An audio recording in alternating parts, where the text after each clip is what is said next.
It's 2 a.m. You've rocked them, you've shushed them, you've changed them, you've fed them. You've even probably driven them around the block and they're still crying. Look, I've been a childcare professional for nearly 15 years. Yet last week in my kitchen at 3 a.m, I was in this exact same position. So trust me when I say it, I really, truly get it.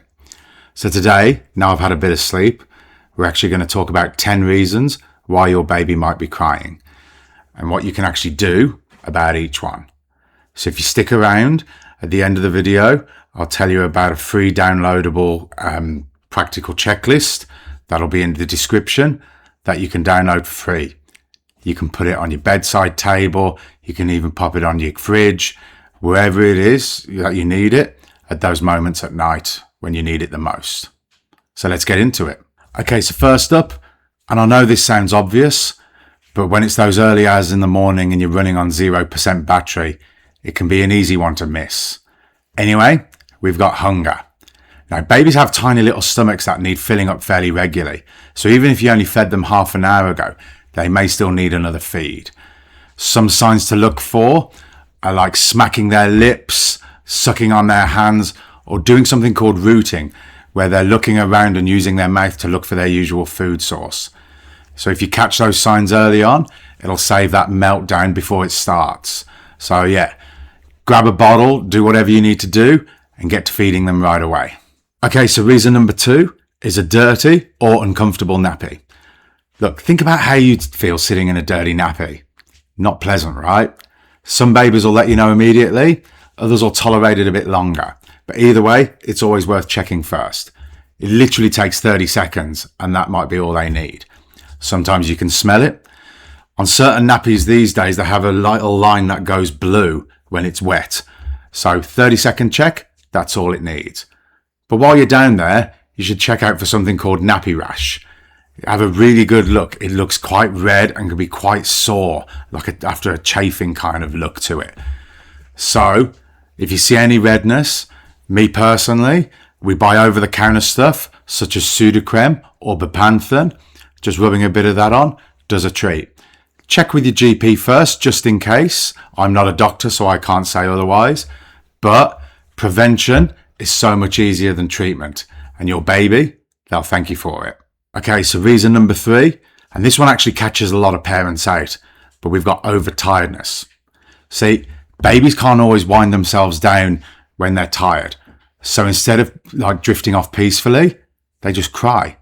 Watch for signs like eye rubbing, yawning, or just that glazed faraway look. When you see those signs, just try and get them to a calm, quiet space as quickly as you can. The longer you leave it, the harder it is to actually settle them. So try and act as early as you can on this one. Okay, so reason 4, overstimulation. Now, babies take in the world through their senses, and sometimes the world can just be a bit too much for them. A busy shopping mall, a noisy family gathering, bright lights, unfamiliar faces. It can completely overwhelm them. So look, we had this situation a few months back. We'd recently moved house. Now, the first couple of days were super exciting for my 1-year-old.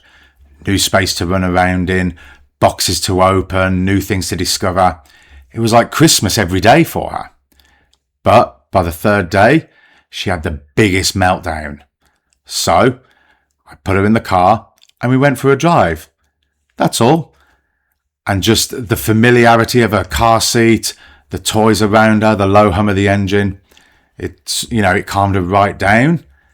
And then we were okay. So if you've been out and about and your baby suddenly loses it, overstimulation could be the reason why. Just try and step away from the noise, swaddle them if you can, and just give them something calm and familiar. Something simple as your own voice, just in that calm tone, skin to skin time if you can, in a quiet, dark room if possible. Less is more in that moment. Okay, so reason 5, pain or discomfort. Now, this one is so important and so easy to miss. Sometimes babies are crying because something is physically bothering them. And I mean something you wouldn't even think to check. Always do a full physical check from top to bottom. Look for tight clothing or anything digging in. Check their fingers and toes. and I mean really check them, for what's called hair tourniquet syndrome. That's where a strand of hair gets wrapped around a tiny finger or a toe and cuts off their circulation. It sounds unlikely, but it happens more than you think, and it's incredibly painful for your baby. Also, check for teething signs and think about, they may be a little gassy as well. A gentle tummy massage or helping them bring up a burp can work wonders. If in doubt, strip them down gently and check every part of their little body.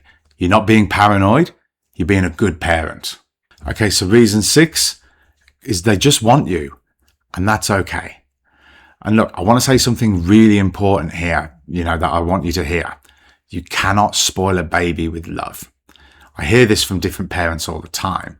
They're worried that picking their baby up every time they cry is going to create a bad habit. In the early months especially, that is simply not true. Babies need physical closeness. It's how they feel safe in a world that is completely new and overwhelming to them. Skin-to-skin contact, being held, hearing your heartbeat and your voice. These things genuinely regulate their nervous system. You are not creating a rod for your own back here. You're doing exactly what your baby needs, and you are exactly the person that they need it from. Okay, so reason 7, they could be too hot or they could be too cold. Babies can't regulate their body temperature the same way we can, especially newborns. So always check. But here's the thing, don't check their hands or feet, because those are often cool even when a baby is quite warm. Feel the back of their neck or their chest instead. And if they're sweaty, remove a layer. If they feel cool, add one. And look, for my Australian parents especially, keep a really close eye on this one during summer. Babies can overheat really quickly in an Australian heat. That's something we need to take seriously. Okay, so next up, we've got reason number 8, which is boredom or loneliness. Babies are social little humans. They want interaction, stimulation, faces and voices. If your baby has been laying in the same spot for quite a while and they start grizzling, they may just be telling you that they're bored or that they want you. Try talking to them, singing to them, pulling faces. And look, with newborns, there's something actually really fascinating that most parents don't know about.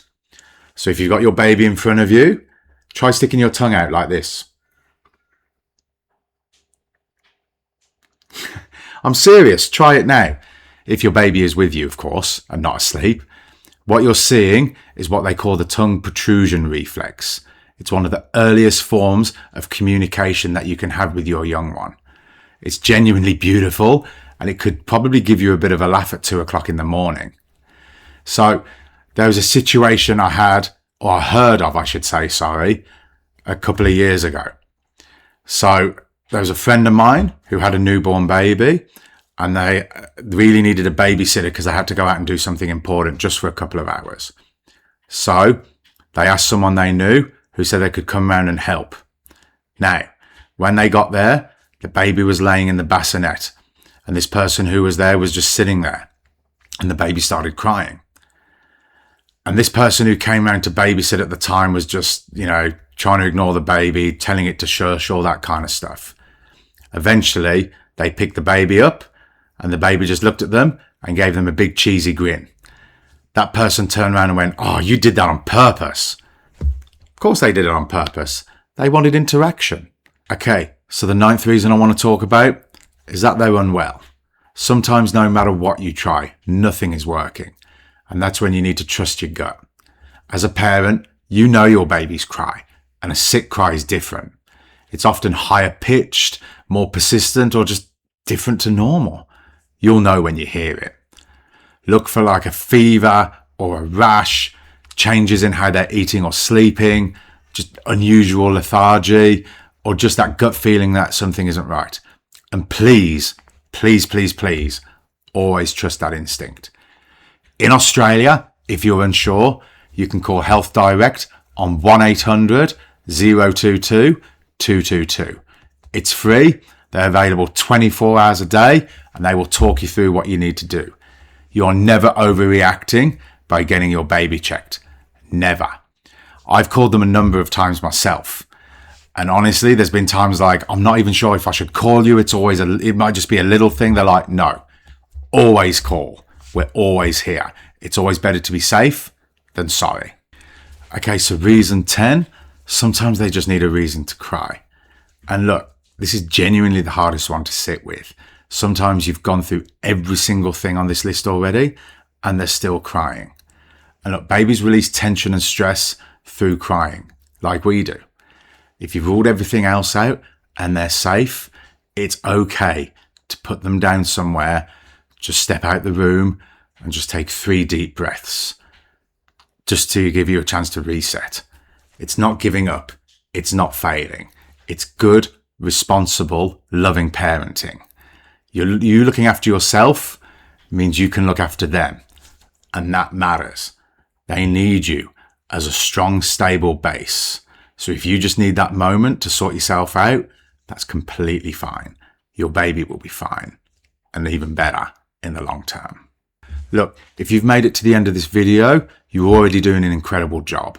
The fact that you're here at whatever hour it is, looking for answers and trying to understand your baby, that tells me everything I need to know about the kind of parent you are. Look, parenting is hard. It's beautiful and exhausting and overwhelming and wonderful, and the hours suck. I got 15 years of experience in early childhood myself, and I'm sitting here in the trenches with you right now with my own little one as a dad myself. So on this channel, I'm going to be sharing lots of different things that genuinely help. No judgment, no perfection, just honest, practical advice from someone who really gets it. Now, I promised you something free at the start of this video. Down in the description below, there's a free printable checklist of everything I've covered in this video. Whatever, put it on the fridge, put it on your bedside table, whoever works for you. So in those early hours of the morning, when you're at 0% battery, you can just grab it and check it out and just have that as a helpful prompt to help you through that crying stage. Look, if this genuinely helped you today, please like and subscribe. But even more importantly, if you know of someone out there who needs to hear this, please share the video with them. I've got a lot more, videos coming up of similar subjects. So keep watching this space. And don't forget, guys, let's all walk in love and peace.